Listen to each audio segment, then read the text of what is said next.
Good morning, Yogi Clan. Welcome back to Safety Tips Tuesday at Yogi Cycle Service. I am happy to be back. Easter is done and it's back to work. But here we are for Safety Tip Tuesday. I hope you enjoyed the new intro. I went to go to the gym this morning and it was closed.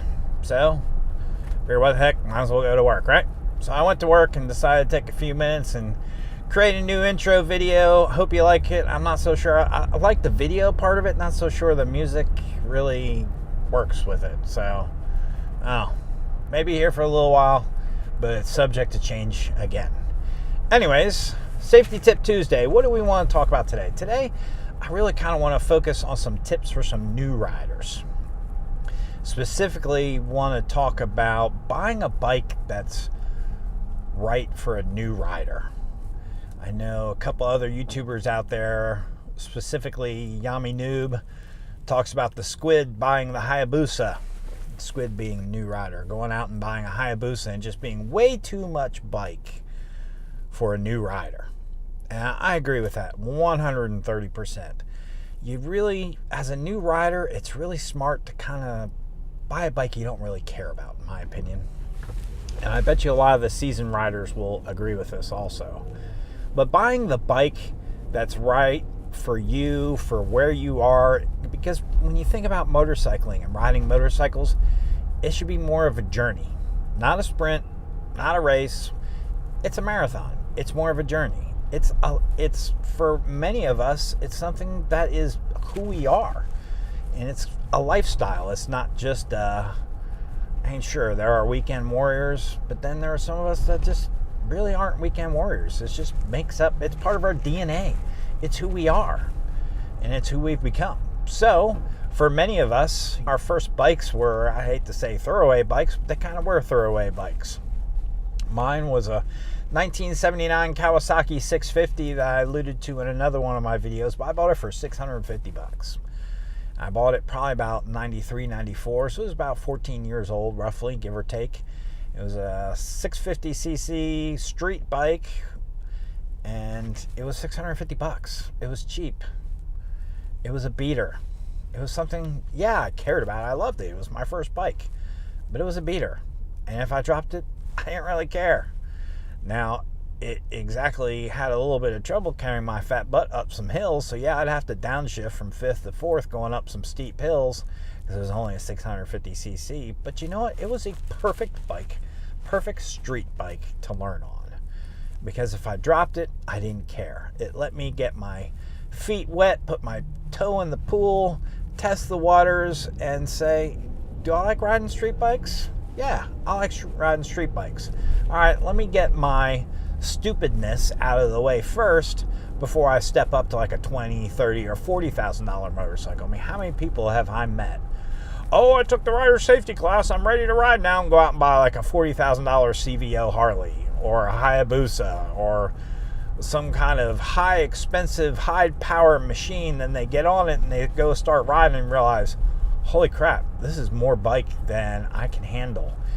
And then you wind up seeing that bike go up on Craigslist, for half the price that they paid buying it, which is great for people like me because, hey, I want to buy that bike. There's a bike that at 40 grand I can't afford, but maybe at 18 with 3,000 miles on it and 10 years old because it sat in your garage for 10 years because you didn't want to ride it because it scared the pants off you. It was way too much bike for you to handle at the stage of this journey that you're in, so it sat in the garage and did nothing for years.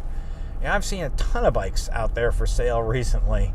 10 years old, 1,000 miles. 10 years old, 3,000 miles. 10 years old, 5,000 miles.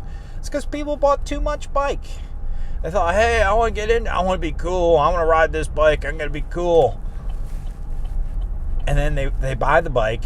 They ride it and realize, holy crap, this is more than I expected it was. And it was just too much. It was more than they could handle. And so it sat. And then they sold it, which is a shame. But their loss, our gain, I suppose. So before you go out and spend 20, 30, 40 grand on a bike, why don't you go out and spend $1,500 on the bike? You can buy a nice bike for $1,500, $2,000, $2,500. Test it out. Ride it around town. Ride it all over the place. See if you like it. If you drop it, you're not going to cry like you would with a $40,000 motorcycle. If you make some kind of stupid move on it, and drop it, there are so many videos also, if you look at YouTube, about new bike owners, and they're so excited. They go out and they sit in the motorcycle, and over it goes, and they drop it. And then they go pick it back up, and then it falls over on the other side. Now they've messed up both sides of their bikes, and they haven't really even ridden the thing. I laugh when I see those videos. I feel bad for them.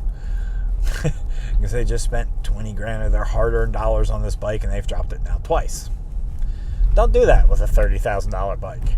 Get all that stupidness out of your system. I did. I dropped mine. I dropped my Kawasaki a few times, probably at least 3, before I figured out, okay, this is how you got to do this. So by the time I came to spend $20,000 on a Harley, I had all that out of my system, and I didn't have to do that. And I didn't do that. And I have yet to drop the fat boy with 100,000 miles. I've been close a few times. And one time, thankfully, is in my garage, and the wall saved me. But buy the bike that fits you on your journey. And that's what I suggest to you. It's going to keep you safe. It's going to help you save some money. It's going to help you with some frustration. It's going to avoid problems and avoid you having to sell a bike for half the price that you bought it for because you realize, I don't like this, or this is too much bike for me, or this Hayabusa that I bought, or this Ducati Pangali, however you say the name, is just way too much. I'm a new rider. I shouldn't have bought this bike, and you wind up selling it and frustrated, and you never ride again. Why? Don't do that. Buy the bike that fits where you are. If you want a bagger, if you want a hot rod, if you want the Ducati monster machine, work your way up to it. It's going to keep you safe. It's going to help your wallet.